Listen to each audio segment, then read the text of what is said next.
education system, they will tell you that there is a certain discipline that is enforced at the school level, so that when it is time for preps, you are all in the classroom.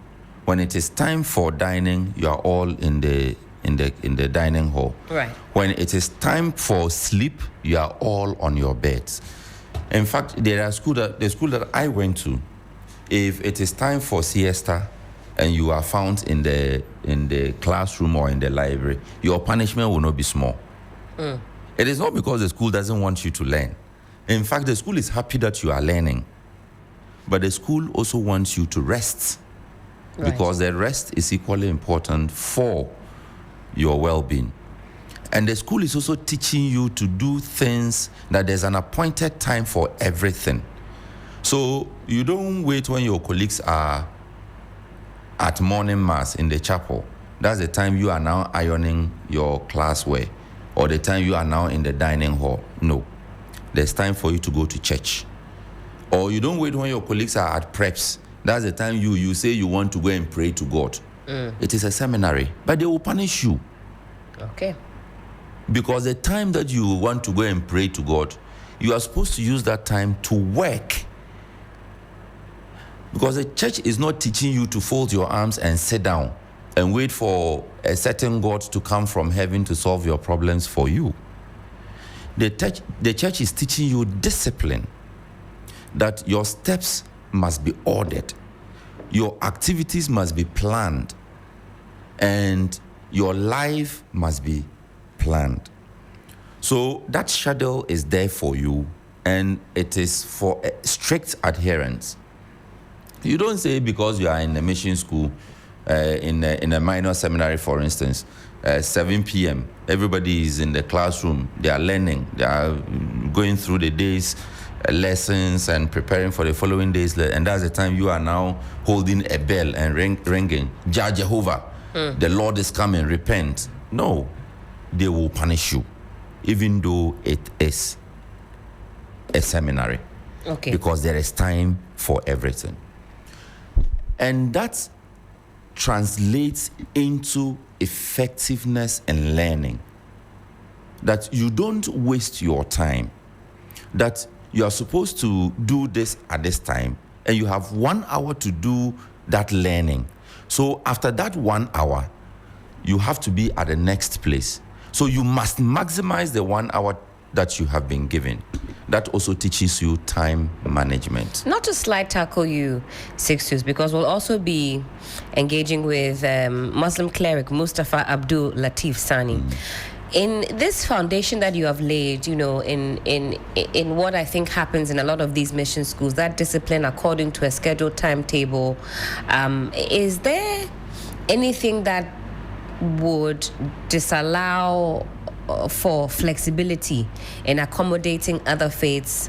Are we able to do two things at the same time so that all the young ones in the school follow that path, but are able to have some flexibility to also practice their own religious practices? Is it possible? It is, and it depends on which school, because a lot of the schools also allow that. The reason you see a lot of people wanting to go to Gehe is that Gehe has a certain track record of good academic performance. Indeed. St. Francis Xavier has a certain track record of good performance. Pope John has that record. St. James has that record. That record didn't just come out of the blue. It is because of the order, the discipline, the kind of character formation that you get from these schools. That is why those schools are performing. And that is why you want to go to that school. That's right. So you can't get into the school and then suddenly decide that, I won't do what they ask me to do because I have my rights. Something formed the basis of that good score that attracted you to the school. So in Xavier, if you are not a Catholic, you won't even get in. Okay. Number one. Even if you are a Catholic and you are not baptized, there must be demonstrable steps that you are stepping towards baptism. So you can actually get into the school and then you start your catechism into getting baptized. But that would be a bad example because that started off as a seminary, a minor seminary. So Right. that would be understandable. Okay. But in the other Catholic schools that you have, maybe the minor seminary on the side and the senior high school on the other side, the Christian formation that is given to you is to help you in your studies. So if you're a Muslim and you get in there and you say that I don't want to go to church. I don't want to attend evening prayers. I don't want to, when the others are in church, I'm in the classroom. You are going against the laid down practice that has made the school so attractive to you. Okay. And it's not just Christian schools. That's the other misconception we have to correct. There are Muslim schools, mission schools. When you go there, whether you are a Christian or you are a Muslim, you wear the hijab as a lady. Okay. And I don't think anybody fights that. Okay. Sixtus, I'll pause you here very quickly. Let me introduce into the conversation Mustafa Abdul Latif Sani, and he's a Muslim cleric. Mustafa, hello, good morning. Hope you're well. Yeah, good morning. How are you? Thanks for having me. I'm doing well. well. My brother at the other line. I'm doing very well, and thank you for joining us. I'm not sure if you've had your bite on this particular subject as yet, but what do you make of this conversation? It's not the first time that we have. It's not the first time that we have come to this crossroads, and so I'm picking your thoughts, your initial thoughts. And let me also mention that we've got a Reverend Dr. Kwabena Opuni Frimpong, former General Secretary of the Christian Council of Ghana, on the line as well. And I'll be picking his thoughts this morning. All right, we seem to have lost him, so we'll reconnect with him and also get his perspective. But Mustafa, let me hear your initial thoughts on this conversation. What do you make of it? Yes, thank you very much. My comment or contribution on the topic is not as different as my speaker, my brother who just finished making his submission.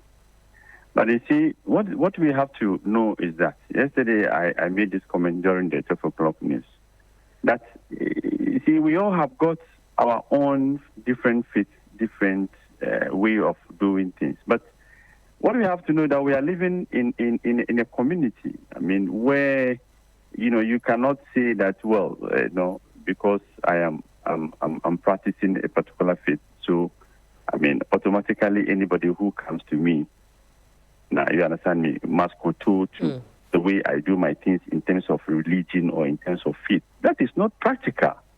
That is not practical. You see, whether in a Muslim school, whether in a Christian school, and then you do it this way, it's not practical. And if you say that, well, because of that, then I'm not going to accept any other faith. I'm going to only accept students or applicants of my faith because others will not be able to put it. When you also do that, and everybody says is going to do that, you see, we are going to have a very disfigured and porous community. We are not going to have a united front. We are going to build a nation that is divided. You understand me? You see, what we have to know is that we must learn to tolerate each other, number one. If a Muslim is admitted in a Christian school, this is what my brother has said. Before you come, you know there are rules. These are the things that you do. You see it before you accept to go. We have also been in school. I mean, we have been in the school system up to this point. I've been in the church activity at school for a very long time. But at the same time, too, I'm a Muslim. I mean, I've mingled with the Christians, and then do a whole lot of activity. But that doesn't change my faith. You understand me? So, I mean, I don't think it's supposed to be so much of a big deal. But my worry is, easy when you have your rules and you say, well, these are my rules. I'm a mission school, so automatically anybody who comes must forget his faith or practically put his faith aside and come and follow mine. That is not practical. You know that one is not practical. So, like the question you just asked before you came to me, right? There must be some flexibility around it. If you go to the Islamic schools, if the person is not a Muslim, there must be a room for him to be able to to co-live. You understand me? To coexist with what the other religion.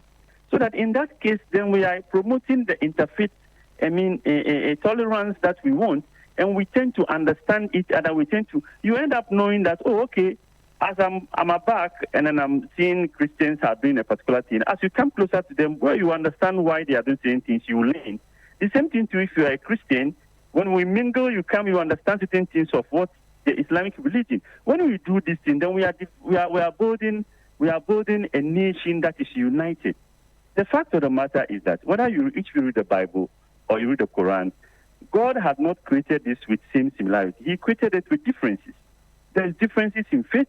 There is differences in knowledge. There is differences in opinion. And we cannot do anything about this. If you say because you are a Muslim and you don't want to coexist with somebody who is a Christian, then we tell you are not a correct Muslim.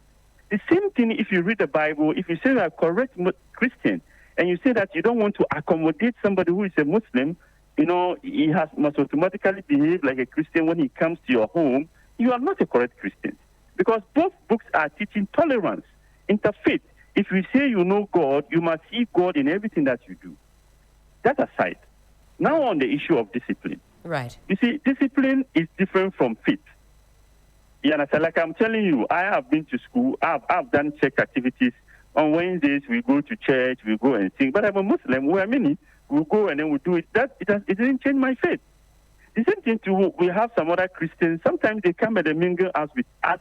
They learn, okay, this is how it is. Muslims, sometimes, although in our case, we don't force people to go to the mosque because we have our preconditions. Before you do our prayers, you must do certain ablution. And if you don't know, but sometimes they stay back. You see, so let's tolerate each other. As for our differences, there's nothing much we can do. So whether from the side, I didn't wish this case, somebody had taken this case to court. Because I know there is an MOU that was signed in the past on the same subject. You understand me? Between the faith. And as we speak, the National Chief Imam and the Christian Council, we have this interfaith thing that we are doing and are promoting. You understand? Yesterday, I heard my father, Reverend Oponi, also commenting on it. You see, so let's learn to accommodate each other. We cannot do anything about differences. Everybody cannot be Christians. Everybody cannot be Muslims. Everybody cannot be traditionalists. These differences, it is God who created you, who created me, that embed these differences in us. And he put these differences so that he wants to test our faith to see that whether we are going to accommodate each other. Whether you see somebody who is a Christian, you know that it is God that is holding him. If somebody is a traditionalist, it is God that is holding him. If you are a Christian, if you see a Muslim, it is God that is holding him. And all of us have the same source. We are all human beings. So my wish is humanity and tolerance should reign. As for our differences, we must learn to tolerate it. Right. So if you go to a Christian school, they must understand these people. So far as you agree to admit them into the institution, you shouldn't admit them with the thinking that I'm going to force these people to come and do my religion, to come and follow my religious principles. Because faith and knowledge are two different things. The person has come to the school to acquire knowledge. He has not come to the school to change his faith. So if you should have a room for him. The same thing too if you go to the Islamic school. It should not be the case that because you're a Christian, you come to Islamic school, so you should be forced to also, practice, be forced to. No, when you do that, you are not being tolerable. In fact, when you do that, you are not being a good Muslim or even good Christian. Because the good book did not teach that. The good book teaches tolerance. The good book teaches for us to appreciate the differences that God has embedded in us. So let's do that. And then anybody who comes to school, whether if you are a Muslim and you go to a Christian school and you know these are the rules and you don't want to follow the rules, obviously, action has to be taken on you. That I don't have. But for the school to have a system where they are oblivious of the fact that there are some other faiths that they must also be respected and given the chance to also practice their faith. And then you are oblivious about that. That is when I think that when you do that, you're not being practical. Whether it's a mission school or it's a Muslim school, you're not being practical. And you're not accepting the differences that God has created us with. Now, these are my preliminary comments. Thank you for that. Now, Mustafa, you mentioned at the beginning of your submission that when we get into some of these discussions, it tends to become very polarizing. What is the danger that you see emerging from some of these discussions from where you sit? Yes, I mean, it is obvious. I mean, this is a rhetorical question. If you have a community, I mean, if you take Ghana, we have Ghana is a combination of other faiths and then other religion, other tribes, and everything. If everybody say you want to take an entrenched position, then obviously there's not going to be peace. Our national security is going to be compromised. People are going to have entrenched position. People are not going to understand each other, whether on the religious front or even sometimes on the tribal front. Look at some of the mishaps that we are having in other parts of Ghana today. Even that one is tribal.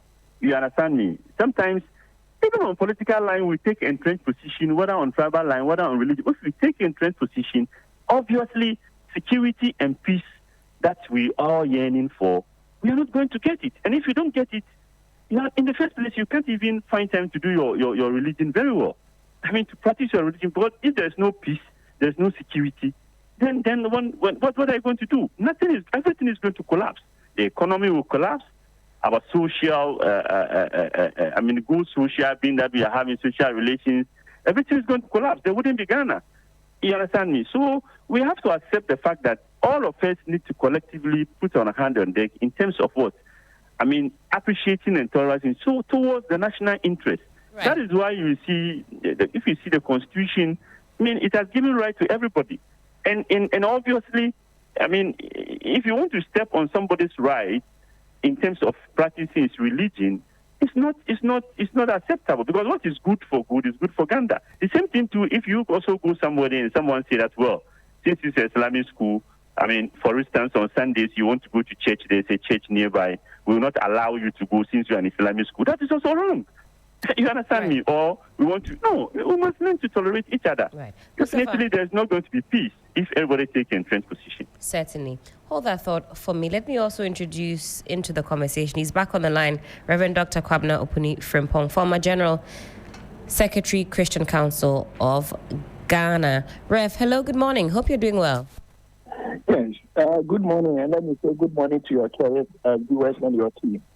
Thank you so much for joining us on the program. I know that you've had some bite on this topic, but we certainly wanted to hear from you on the Sunrise Morning Show. Now, the National Council of Parent-Teacher Association in Ghana, I had a conversation with one of their reps yesterday, and they maintain that all public schools, including those with historical faith-based affiliations, must be non-sectarian and provide an environment that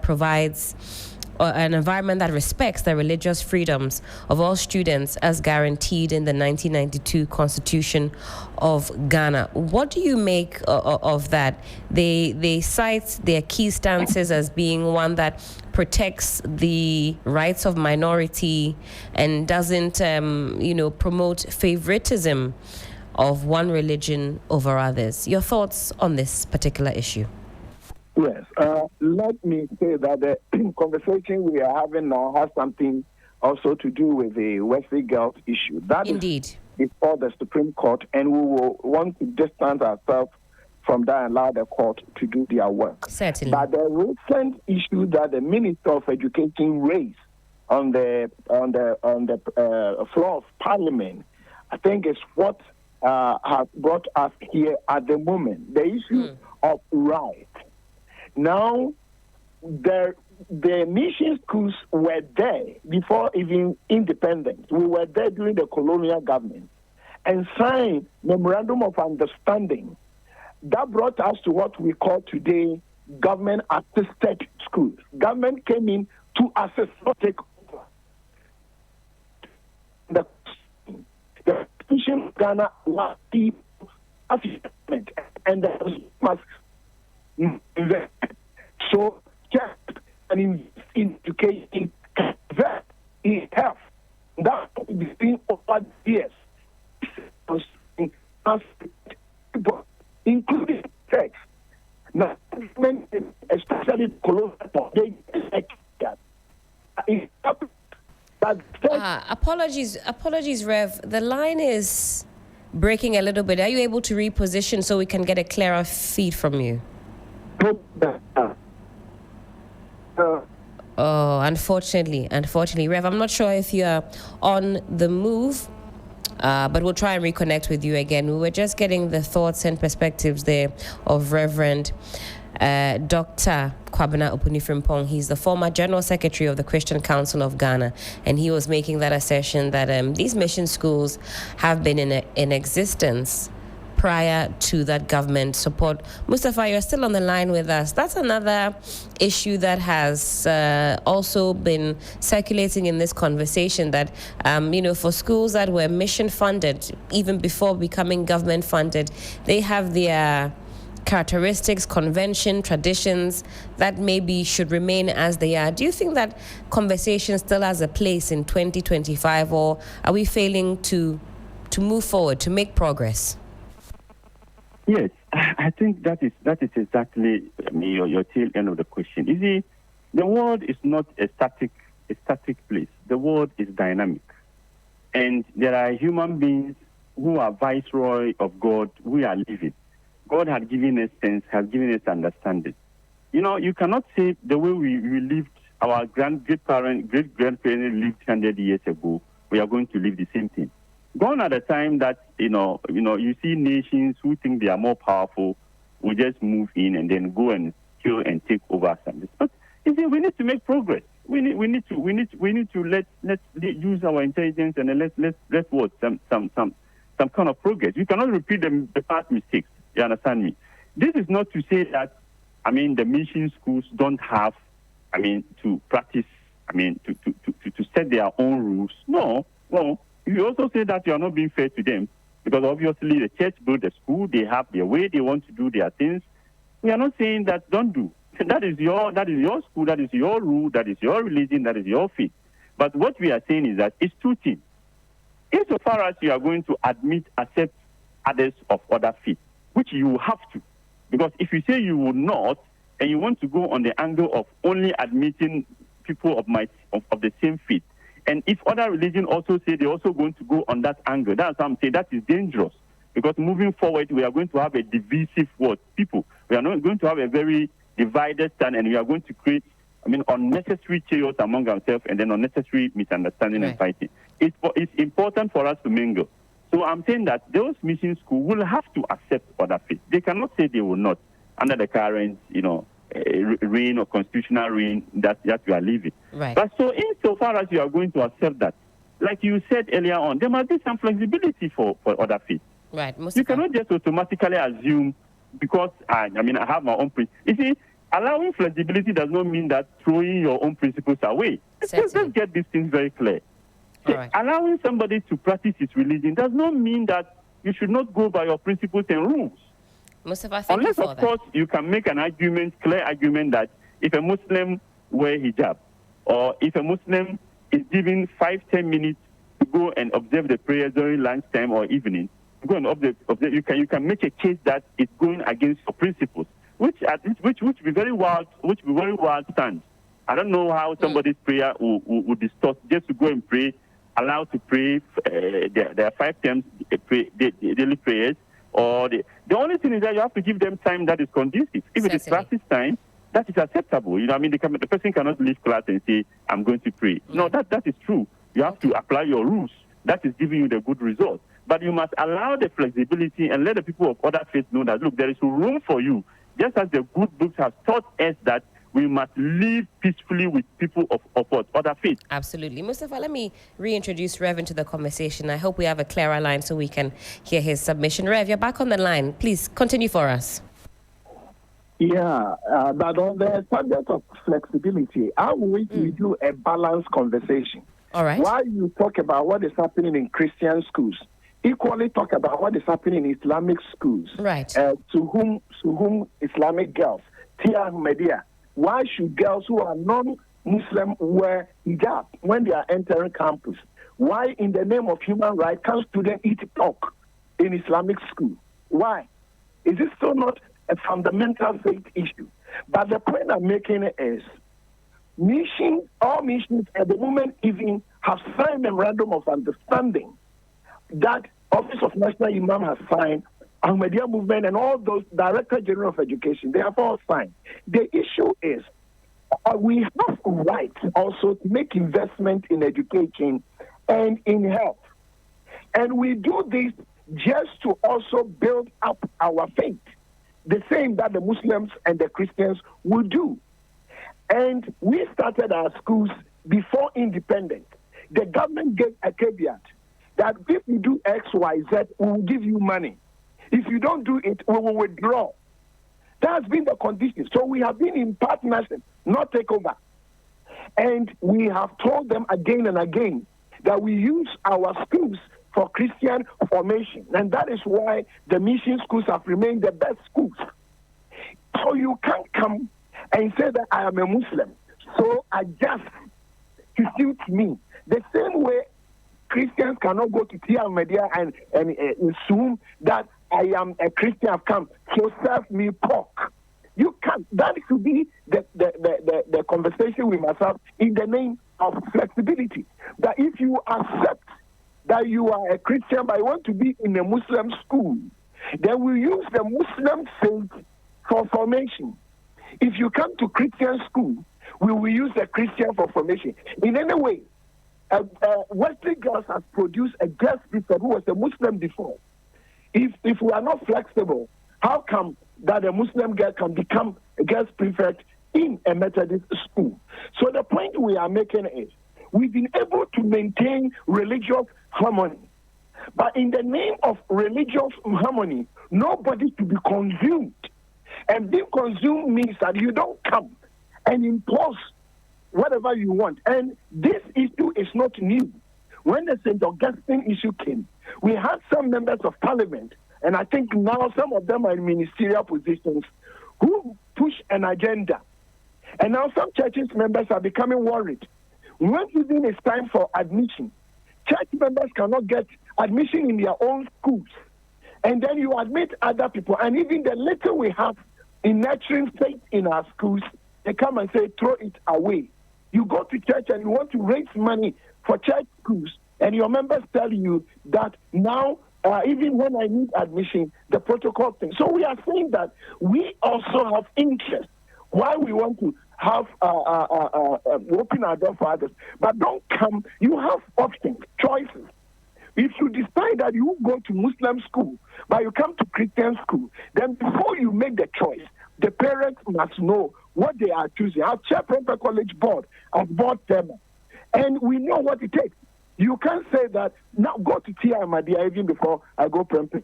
Friday afternoon, check how classrooms look like. And are you saying that because of admitted Muslim students, I have thrown away so they don't go to assembly, they don't do anything? We are saying we are sorry. We can't. The best the government can do is to cut funding from such mission schools, but not to say we're taking over in the name of human rights. So, Rev, before I let you go then, what is the way forward? How do we progress this conversation? Because there are many entrenched positions, but surely we have to make headway. What is your final thought on how we chart a path forward? Now, the issue is not new. It didn't start even during independence. It was there during the colonial authority. They agree on memorandum of understanding that Christian schools admit all Buddhists, Hindus, traditionalists, Muslims. Now, when you go this way, government will support assist your school. And we've traveled all these years. So there are many people from other faiths who have studied in Prempeh, Buri Girls, Muslims, and the same way also many Christians have studied at Tia Ahmadiyya and others. Recently, we had the issue. So National Peace Council and the churches and Ghana Education Service, Muslim, and we all met, series of meetings, and we've reached memorandum of understanding. We need consensus building, not just ordering anybody. I think that is where the instruction that came from the Minister of Education created this situation we find ourselves in. Over the years, we have used consensus building. It should not be that now we have a Muslim Minister of Education so somebody can be ordered. Let us maintain the conversation, consensus building. That's what we have done since colonial authority. And moving forward, that should guide us. Rev, thank you so much for your time this morning and lending us your opinion on this particular topic. We're grateful. Thank you. And that was Reverend Dr. Kwabena Opunifimpong, former General Secretary of the Christian Council of Ghana. Let me end the conversation, though, with Mustafa Abdul Latif Sani. I hope he's still on the line with us. Yes, I'm still on the line. Rev says it's all about consensus building. I don't know that... I'm not sure whether this conversation will actually end this time round. Something tells me we'll be back to discussing these issues again in the near future. But to summarize, how do we make heads or tail of what is going on? Yes, so thank you very much. I think my daddy, Reverend Oponifimpong, has just hit the nail on the head as he just ended. You know, this issue, the Office of the National Chief Imam, the Peace Council, and I mean, like you're saying, I'm aware. I even have seen the MOU. I don't know whether you have seen the MOU that was signed by all. In fact, I have to take a look at this because both of you have now mentioned it. Okay, so you have to, maybe after I can get it and even forward it to you. Most certainly. You see, it should be consensus building. We should not be talking with tension, and that's why I said earlier on, I would have wished. I mean, this issue is not taken to court. I mean, somebody would not take it as if we are some kind of tension. No. This understanding. I mean, I believe in the Christian leadership. They understand very well, and they interact very well. They will sit down in a round table. I mean, try to make case. They are also human beings. They also understand.